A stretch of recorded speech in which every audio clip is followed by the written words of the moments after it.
Good morning વિદ્યાર્થીઓ. આજે આપણે ધોરણ 8માં બીજું ચેપ્ટર સૂક્ષ્મજીવો મિત્ર અને શત્રુ વિશે ભણવાની શરૂઆત કરીએ. સૂક્ષ્મજીવો આપણને કઈ રીતે ઉપયોગી છે અને આપણને કઈ રીતે નુકસાનકારક છે એ વિશે આપણે આ ચેપ્ટરમાં ભણવાનું છે. તો દરેક જણને ધ્યાન આપવું. સૌથી પહેલાં તો સૂક્ષ્મજીવો કહેવાય કોને? તો સૂક્ષ્મજીવોની એક નાની વ્યાખ્યા છે કે જે નરી આંખે જોઈ શકાતા નથી તેવા જીવોને શું કહેવાય? સૂક્ષ્મજીવો. તમે સીધા નરી આંખે એને જોઈ શકતા નથી. એને જોવા માટે બિલોડી કાચ, ઇલેક્ટ્રિક માઇક્રોસ્કોપ, સૂક્ષ્મદર્શક યંત્ર, આ બધા યંત્રોની જરૂર પડે છે. ત્યારે જ તમને સૂક્ષ્મજીવો દેખાય છે, એમનેમ દેખાતા નથી. આપણે વાત કરીએ કે ચોમાસાની અંદર જ્યારે બ્રેડ ભેજવાળી થઈ જાય છે ત્યારે એના ઉપર રાખોડી અથવા સફેદ કલરના એના પર ધબ્બા પડી જાય છે. આ ધબ્બા બીજા કશાના નહીં પણ એ સૂક્ષ્મજીવોના જ હોય છે. એ સૂક્ષ્મજીવોને જોવા માટે તમે બિલોડી કાચની મદદથી જોઈ શકો છો. તો એવા જ સૂક્ષ્મજીવો વિશે આપણે ભણવાની શરૂઆત કરીએ. સૌથી પહેલાં તો શું કરવાની? એક પ્રવૃત્તિ કરવાની. પ્રવૃત્તિમાં શું કરવાનું છે? તો તળાવમાંથી એક પાણી ભરી લાવવાનું ગ્લાસ, એમાંથી એક ટપકું પાણીનું લઈ સ્લાઇડ પર મૂકી અને માઇક્રોસ્કોપની મદદથી એ ટપકાને જોવાનું. તમે ટપકાને જોશો તો તમને ખબર પડશે કે અમુક નાના સૂક્ષ્મજીવો અંદર હલનચલન કરે છે. નાના કણો અંદર હલનચલન કરે છે. આ હલનચલન કરતા કણો બીજા કોઈ જ નહીં, એ શું છે? સૂક્ષ્મજીવો જ છે. તો સૂક્ષ્મજીવોને જોવા માટે શેની જરૂર પડે? તો સૂક્ષ્મદર્શક યંત્ર, બિલોડી કાચ, ઇલેક્ટ્રિક માઇક્રોસ્કોપની. સૂક્ષ્મજીવોને 4 મુખ્ય વર્ગોમાં વિભાજિત કરવામાં આવે છે. કયા 4 વર્ગોમાં? તો બેક્ટેરિયા, ફૂગ, પ્રજીવ અને લીલ. ફરીથી બેક્ટેરિયા, ફૂગ, પ્રજીવ અને લીલ. હજી એકવાર બોલું છું એટલે મગજમાં યાદ રહી જાય. બેક્ટેરિયા, ફૂગ, પ્રજીવ અને લીલ. હવે આપણને પ્રશ્ન થાય કે વાયરસ સૂક્ષ્મદર્શિકતા સૂક્ષ્મજીવ છે કે નહીં? હા, વાયરસ પણ સૂક્ષ્મજીવ છે, પરંતુ એ ઉપરના 4 કરતાં અલગ છે. કઈ રીતે અલગ છે? કારણ કે એ શું કરે છે? તો યજમાન કોષમાં વિભાજન પામે છે. અર્થાત એટલે બેક્ટેરિયા, વનસ્પતિ અને પ્રાણીઓ પર જ એ વિભાજન પામે છે. એટલા માટે વાયરસ એ બધાથી અલગ છે, એટલે એને અલગ કક્ષામાં મૂક્યું છે. પહેલાં 4 અને વાયરસ 5, આમ કુલ 5 સૂક્ષ્મજીવો છે. હવે વાત કરીએ વાયરસ વિશે. તો વાયરસ જે ખરો એનાથી શરદી, ઇન્ફ્લુએન્ઝા, ઉધરસ, આ બધા જે રોગો ખરા એ વાયરસથી થતા રોગો છે. પોલિયો, અછબડા પણ વાયરસથી થતા રોગો છે.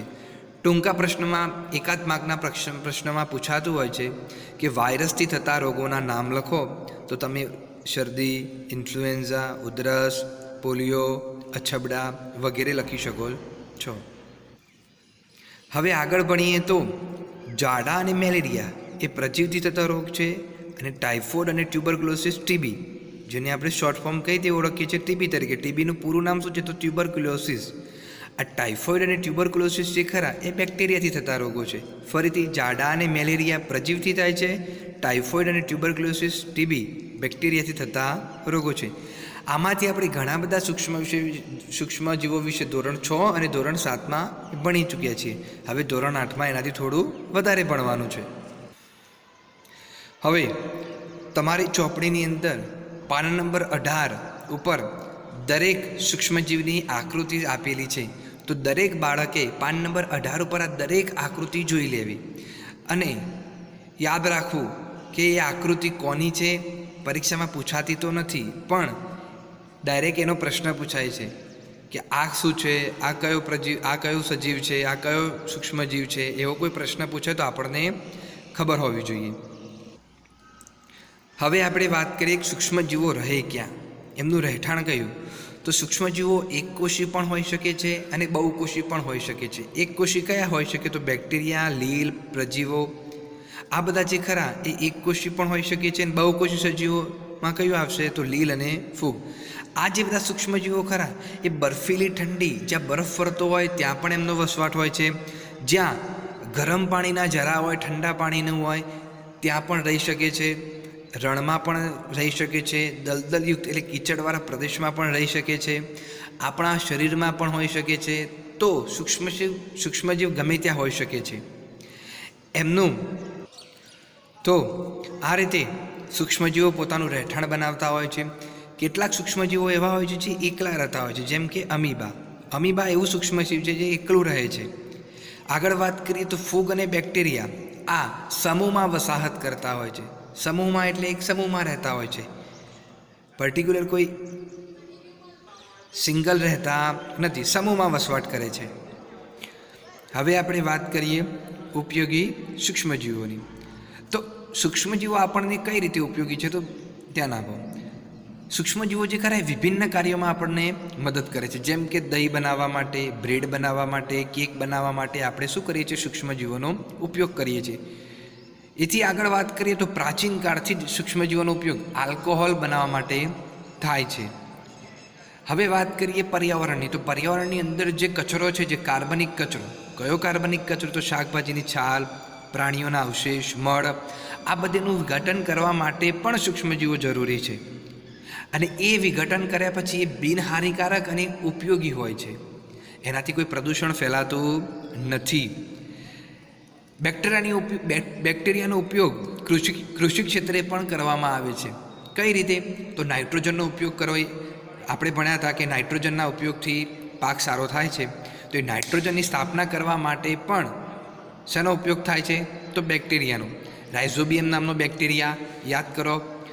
એથી આગળ વાત કરીએ તો જમીનની ફળદ્રુપતા વધારવા માટે પણ બેક્ટેરિયાનો ઉપયોગ કરવામાં આવે છે, સૂક્ષ્મજીવોનો ઉપયોગ કરવામાં આવે છે. હવે આપણે વાત કરીએ કે આ દૂધમાંથી દહીં રૂપાંતર થવામાં બેક્ટેરિયા કઈ રીતે ઉપયોગી છે. તો દરેક જણે ધ્યાન આપવું. દહીંની અંદર ઘણા બધા સૂક્ષ્મજીવો રહેલા છે, પરંતુ લેક્ટોબેલિસસ નામનો જે બેક્ટેરિયા ખરો એ ખૂબ જ મુખ્ય ભાગ ભજવે છે. આ બેક્ટેરિયા દૂધમાં જ વૃદ્ધિ પામી દહીંમાં ફેરવે છે. દૂધમાં બેક્ટેરિયા ઉત્પન્ન થાય છે અને દૂધમાંથી દહીંમાં ફેરવવા માટે આ બેક્ટેરિયા શું કરે છે? ખૂબ જ ઉપયોગી છે, જે સહાયતા કરે છે. હવે આપણે એક પ્રવૃત્તિ દ્વારા સમજીએ કે કઈ રીતે આપણને બેક્ટેરિયા ઉપયોગી છે. સૌથી પહેલાં શું લેવાનું? એક વાસણ લેવાનું. એમાં અડધો કિલો એટલે 500 ગ્રામ જેટલો લોટ લેવાનો, મેદાનો. કોઈ પણ લોટ લઈ લો તમે, કોઈ વાંધો નહીં, પણ મેદાનો લેશો તો રિઝલ્ટ સારું મળશે. પછી એમાં શું ઉમેરવાની? થોડી ખાંડ ઉમેરી દેવાની. ખાંડ ઉમેર્યા પછી એની અંદર ચપટી ઈસ્ટ પાવડર નાખવાનો. આ ઈસ્ટ પાવડર કોઈ બી કેમિસ્ટની દુકાને તમને મળી જશે.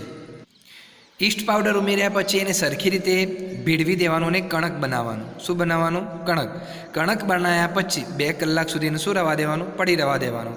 અને પછી તમે જોશો તો તમે જે પહેલાં લોટ બાંધ્યો છે એ આવો છે, અને પછી જે લોટ થશે એ આવો ફૂલેલો મેદો થઈ જશે.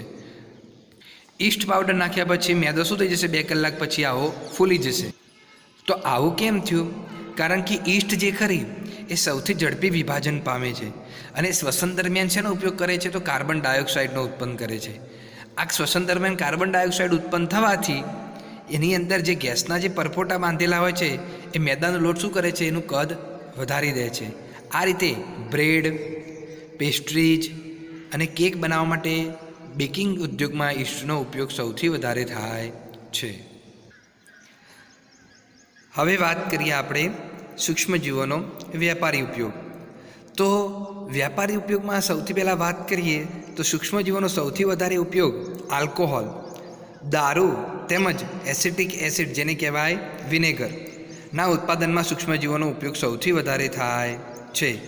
હવે વાત કરીએ દહીં, ચોખા અને કચરાયેલા ફળોના રસમાંથી પ્રાકૃતિક શર્કરા. શર્કરા એટલે ગળ્યું. શર્કરા ઈસ્ટને ઉછેરીને એમાંથી શું બનાવવામાં આવે છે?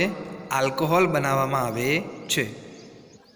હવે આપણે એક પ્રવૃત્તિ દ્વારા સમજીએ કે આલ્કોહોલની બનાવટ કઈ રીતે થાય છે. સૌથી પહેલાં શું કરવાનું? તો 500 ml બીકરની અંદર શું લઈ લેવાનું? બીકર લેવાનું, જેમાં 3/4 ભાગ જેટલું પાણી ભરી દેવાનું, એટલે 3 ભાગ જેટલું શું કરી દેવાનું? પાણી ભરી દેવાનું. એમાં 2 થી 3 ચમચી શું નાખી દેવાની? ખાંડ નાખવાની. ખાંડ નાખ્યા પછી અડધી ચમચી શું નાખવાનું? ઈસ્ટ પાવડર નાખવાનું. ઈસ્ટ પાવડર નાખીને 4 થી 5 કલાક માટે ઉષ્ણ સ્થાન પર ઢાંકી દો. ઉષ્ણ એટલે ગરમ સ્થાન, એના ઉપર એને ઢાંકી દેવાનું. અને પછી તમે સુગંધી લેશો તો એ આલ્કોહોલની સુગંધી હશે. આ જે સુગંધી ખરી એ આલ્કોહોલની હશે. તો આલ્કોહોલ બન્યો કઈ રીતે? તો જે ઈસ્ટ ખરી એ સૂક્ષ્મજીવ છે અને એ ખાંડને આલ્કોહોલમાં ફેરવે છે. હવે ખાંડ કહેતા શર્કરાને આલ્કોહોલમાં રૂપાંતર થવાની ક્રિયાને શું કહે છે? આથવણ કહે છે. શર્કરાનું આલ્કોહોલમાં રૂપાંતર થવાની ક્રિયાને શું કહેવાય? તો આથવણ કહેવાય. અને આ આથવણની શોધ લુઈ પાશ્ચર નામના વૈજ્ઞાનિકે કરી હતી. તો લુઈ પાશ્ચરે આથવણની શોધ 1857માં કરી હતી. આ આપણા માટે એક આઈએમપી પ્રશ્ન છે કે આથવણની શોધ કોણે કરી હતી? તો લુઈ પાશ્ચરે. હવે આપણે વાત કરીએ સૂક્ષ્મજીવોનો ઔષધીય ઉપયોગ. તો ઔષધિ તરીકે આપણે એનો કઈ રીતે ઉપયોગ કરીએ છીએ? તો જ્યારે આપણે બીમાર પડીએ ત્યારે ડૉક્ટર આપણને પેનિસિલિયમ નામનું ઇન્જેક્શન આપે છે, અથવા કોઈ બીજી એન્ટીબાયોટિક ગોળી આપે છે, અથવા કોઈ કેપ્સ્યુલ આપે છે. તો આ એન્ટીબાયોટિક બનાવવા માટે પણ ઔષધિઓનો સ્ત્રોત શું છે? સૂક્ષ્મજીવ છે. જે શું કરે છે? જે બીમારી પેદા કરનાર જે સૂક્ષ્મજીવો છે એનો નષ્ટ કરી દે છે, અથવા એની વૃદ્ધિને શું કરે છે? અટકાવે છે. આ પ્રકારના ઔષધને શું કહેવાય? તો એન્ટીબાયોટિક્સ. હવે આપણે આગળ વાત કરીએ તો આજકાલ બેક્ટેરિયા અને ફૂગમાંથી અનેક એન્ટીબાયોટિક્સનું ઉત્પાદન થઈ રહ્યું છે. સ્ટ્રેપ્ટોમાઇસિન, ટેટ્રાસાઇક્લિન અને એરિથ્રોમાઇસિન આ જે ખરી આ બધી એન્ટીબાયોટિક છે જેને બેક્ટેરિયા દ્વારા ઉત્પાદિત કરવામાં આવે છે. આ ઉત્પાદન કરવા માટેનું વિશિષ્ટ પ્રકારના સૂક્ષ્મ જીવોનું સંવર્ધન કરી એન્ટીબાયોટિક તરીકેનું ઉત્પાદન કરવામાં આવે છે, જે ઘણા બધા રોગો સામે આપણને શું કરે છે? સારવાર આપે છે. હવે વાત કરીએ એલેક્ઝાન્ડર ફ્લેમિંગે. તો એલેક્ઝાન્ડર ફ્લેમિંગ જે ખરા એ 1929ની અંદર બેક્ટેરિયલ રોગોથી બચવા માટે પ્રયોગ કરી રહ્યા હતા. એમને જોયું તો અચાનક તેઓએ સંવર્ધન પ્લેટ પર લીલા રંગના મોલ્ડના નાના બીજાણુ જોયા. તેમને જોયું કે આ મોલ્ડ બેક્ટેરિયાની વૃદ્ધિને અટકાવે છે અને ઘણા બધા બેક્ટેરિયાનો તેને નાશ પણ કર્યો છે. આ રીતે મોલ્ડમાંથી શું શોધાયું? તો પેનિસિલિન બનાવાઈ. તો કદાચ પ્રશ્ન પૂછાય કે પેનિસિલિન શેમાંથી બને છે? તો મોલ્ડમાંથી બને છે. હવે આગળ વાત કરીએ તો પાલતુ પ્રાણીઓ તેમજ મરઘામાં સૂક્ષ્મજીવોનું સંક્રમણ રોકવા માટે પણ એના આહારની અંદર એન્ટીબાયોટિક્સ ઉમેરવામાં આવે છે, જેનાથી એ સૂક્ષ્મજીવોનું સંક્રમણ શું થઈ જાય છે? ઘટી જાય છે. અને જેનાથી સારું જે વનસ્પતિ ખરી એમાં પણ રોગ નિયંત્રણ રહે છે અને વનસ્પતિની વૃદ્ધિ પણ કેવી થાય છે? તો સારી થાય છે. હવે એક વિશેષ સૂચના એ છે કે આપણે કોઈ પણ એન્ટીબાયોટિક લઈએ તો એ ડૉક્ટરની સલાહ મુજબ જ લેવી જોઈએ. કારણ કે ડૉક્ટરને ખબર છે કે આપણે કયા એન્ટીબાયોટિકની જરૂર છે. આપણે આપણી જાતે ડૉક્ટર થઈને એન્ટીબાયોટિકનો ઉપયોગ કરવો જોઈએ નહીં. જો એવું કરશો તો તમારની અંદર રહેલા જે ઉપયોગી સૂક્ષ્મજીવો છે એ પણ નષ્ટ થઈ જશે, જેથી કરીને તમને બીજો કોઈ રોગ થવાની શક્યતા રહેલી છે. હવે આપણે વાત કરી દઈએ શરદી અને તાવની. તો શરદી અને તાવમાં એન્ટીબાયોટિક એટલી બધી પ્રભાવશાળી નથી, કારણ કે શેનાથી થતા રોગ છે? તો વાયરસથી થતા રોગ છે. એટલા માટે ડૉક્ટરની સલાહ મુજબ જ એન્ટીબાયોટિકનો ઉપયોગ કરવો જોઈએ. હવે આપણે વાત કરીએ રસીની. તો રસી બાળકોને કેમ આપવામાં આવે છે? એનું કારણ પણ એક સૂક્ષ્મજીવો સાથે જોડાયેલું છે, તો એ ભણી લઈએ. તો બરાબર ધ્યાન આપજો. રસી આપણા શરીરમાં શું કામ કરતી હોય છે? જ્યારે આપણને કોઈ પણ સૂક્ષ્મજીવ શરીરમાં પ્રવેશે ત્યારે એની સામે લડત આપવા માટે આપણું શરીર એન્ટીબોડી ઉત્પન્ન કરે છે. એન્ટીબોડી એટલે એ વાયરસ અથવા એ સૂક્ષ્મજીવ સામે લડવાની શક્તિ આપે છે. એને શું કહેવાય? એન્ટીબોડી. એ એન્ટીબોડી ઉત્પન્ન કરે છે. હવે રસીની અંદર શું થતું હોય છે? તો આપણા શરીરની અંદર મૃત અથવા નિષ્ક્રિય સૂક્ષ્મજીવોને સ્વસ્થ શરીરમાં દાખલ કરવામાં આવે છે. આનાથી શું થશે? એ મૃત અને નિષ્ક્રિય હશે એટલા માટે આપણા શરીરને કોઈ નુકસાન કરશે નહીં, પણ આપણું શરીર આ નવા કોષોને જોઈ એ એન્ટીબોડી ઉત્પન્ન કરે છે. અને એ એન્ટીબોડી ઉત્પન્ન થવાના કારણે ભવિષ્યમાં જ્યારે આવા કોઈ સૂક્ષ્મજીવો આવે ત્યારે એ એન્ટીબોડી તરીકે જે સૂક્ષ્મજીવો ઉત્પન્ન કરે છે એ એની સામે લડત આપશે અને આપણને રોગ થવા દેશે નહીં.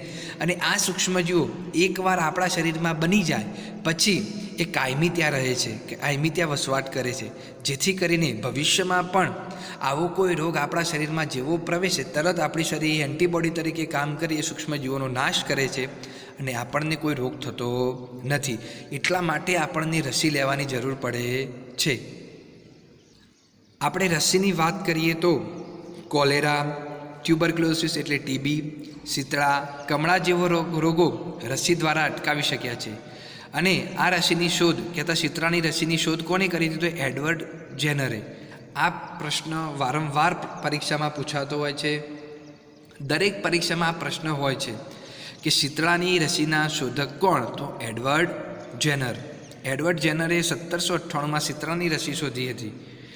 સાલ પૂછાતી નથી, પરંતુ એમનું નામ વારંવાર પૂછાય છે, તો દરેક બાળકે નોટબુકમાં લખી દેવું. એડવર્ડ જેનરે શીતળાના માટેની રસી શોધી હતી.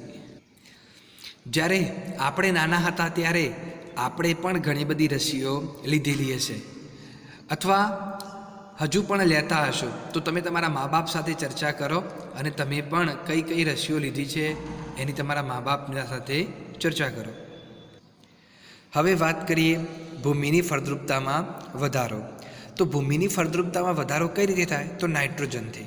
તો આ વાત કરીએ તો કેટલાક બેક્ટેરિયા તેમજ નીલહરિત લીલ, આ જે લીલ ખરી એ વાતાવરણમાં રહેલો નાઇટ્રોજનનો ઉપયોગ કરી એ જમીનને આપે છે, અને જમીનની નાઇટ્રોજન મળવાથી એની ફળદ્રુપતામાં શું થાય છે? વધારો જોવા મળે છે.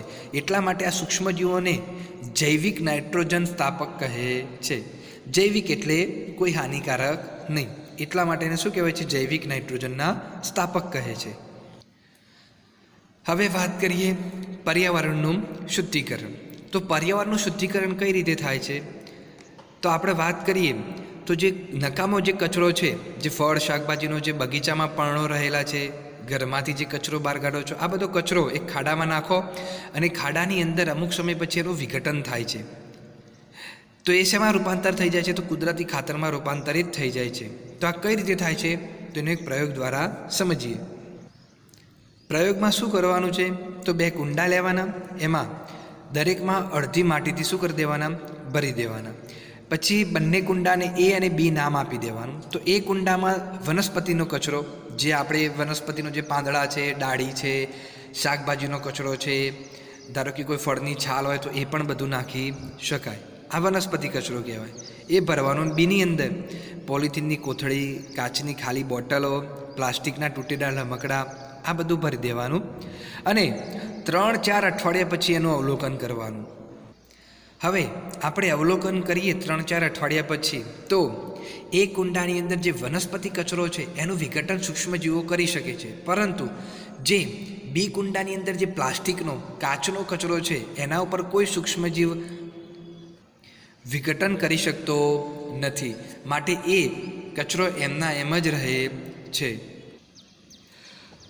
હવે આપણે આગળ વાત કરીએ તો આપણે અવારનવાર કોઈ રસ્તા ઉપરથી જતા હોય છે તો કોઈ પ્રાણીનું ત્યાં મૃત્યુ થઈ જાય છે, તો એ થોડા દિવસ પછી એ પ્રાણી ત્યાં જોવા મળતું નથી, લુપ્ત થઈ જાય છે. એનું કારણ પણ સૂક્ષ્મજીવો છે.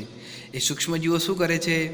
તો એ મૃત પ્રાણીને સરળ પદાર્થમાં ફેરવી લે છે, અને એ પદાર્થને વનસ્પતિ પોતાના પોષણ માટે શું કરે છે? પુનઃ ઉપયોગમાં લઈ લે છે. આ પ્રકારે જે હાનિકારક તેમજ દુર્ગંધ મારતા પદાર્થો છે જે હોય છે એનું વિઘટન કરી સૂક્ષ્મજીવો આપણને ઉપયોગી બને છે અને પર્યાવરણને શું રાખે છે? શુદ્ધ રાખે છે. તો આ આપણે બધી વાત કરી ઉપયોગી સૂક્ષ્મજીવોની. હવે નેક્સ્ટ લેક્ચરમાં આપણે હાનિકારક સૂક્ષ્મજીવોની વાત કરીશું. Thank you.